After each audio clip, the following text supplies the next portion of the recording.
So my earliest memory is walking to my mother's village and seeing abandoned tanks on the sides of the road, and then walking to the village and seeing that everything had been totally devastated by the war.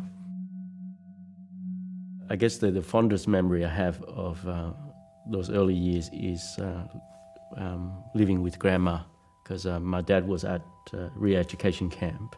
So I grew up with my grandmother, and every morning she would wake me up and we would walk out into the fields before the sunrise, and she would put her hand on my shoulder and would always say, "Tree, keep your eyes on the sun and let the light of the sun fill your life with light." And always look forward to waking up in the morning and having this daily ritual with grandma. But then one day, with my grandmother, instead of walking out into the fields to see the sun, she took me to a different path out to the main road. And she was trembling and tears started to fall from her eyes. And I asked Grandma, "Where are we going? Why aren't we going to see the sunrise?" And she said the sun would not rise today. And I didn't understand. And then she started to cry, and we got to the main road. And then she starts touching my face and then my shoulders. And she says, "Do not forget Grandma." And a vehicle came and she placed me on the vehicle, and it took me away, and seeing just grandmother standing there in tears. And that's when I was dawned on me that there's something was going on.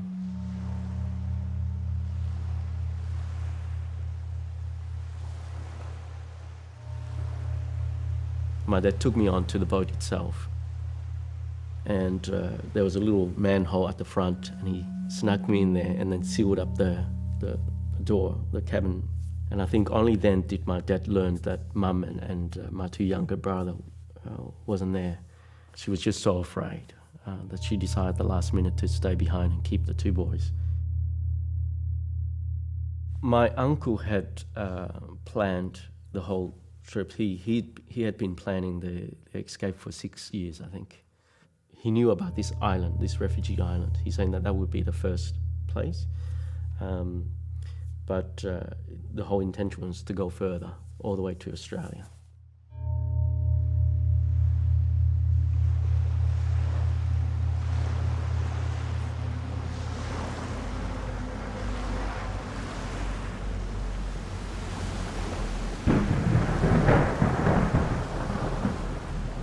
We faced quite a large storm, like a typhoon, which battered the boat. They didn't have any control of the boat anymore. And for 3 days it rained and thunder. Until the fourth morning, the boat hit a sandbar that protected this island. And only then could my dad went and got me out of this hole. So he threw me into the water. And then the boat was falling apart anyway, so he took a plank off the boat and set me at the front, and he at the back, and swam in. But then the first thing that happened was we're surrounded by soldiers, people with machine guns, and they began to tie all the boys up, those who came in with their fathers. But every night in the darkness, we had no shelter, but every night they would begin with the children. They'd lead the children to a warehouse, and then they would strip search the children.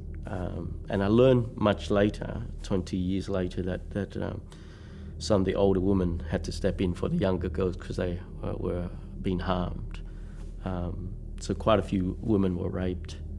Well, once they'd done what they wanted to do with us, I think they released us to the United Nations. We arrived at Melbourne Airport and was taken on a bus to the Midway Hostel in Maribyrnong. And it was March and it was freezing cold.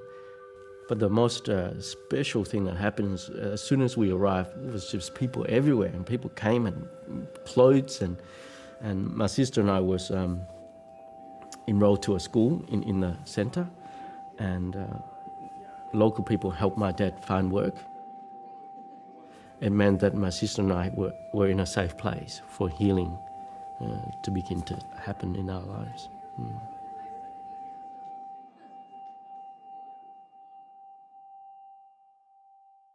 If I arrive in Australia now, I think I would be in a detention centre.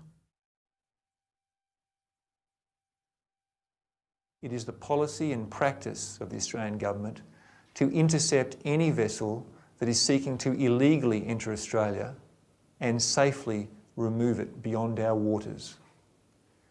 If you travel by boat without a visa, you will not make Australia home.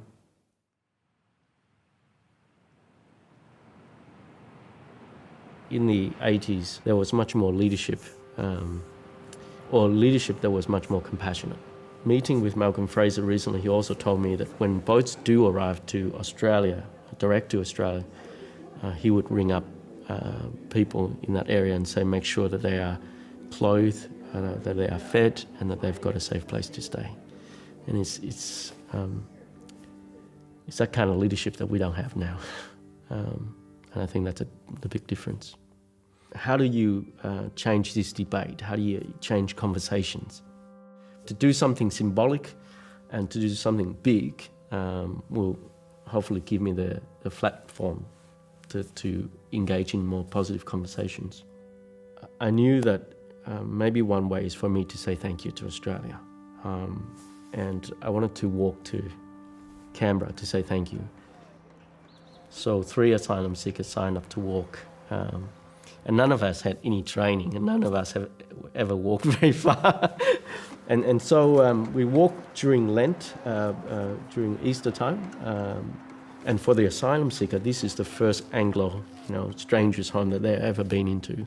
But to go from home to home for 30-something days and just being loved by people was just the most overwhelming experience. And I think that was probably the best experience for the whole walk. It gave them a lot of hope that Australia can change in its way of responding to refugees and asylum seekers if they had a chance just to meet the real person.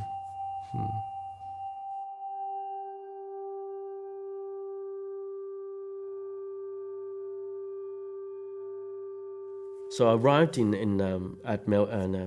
Ho Chi Minh Airport, and overwhelmed by just the vast number of people at the airport, and just frightened by feeling really lost.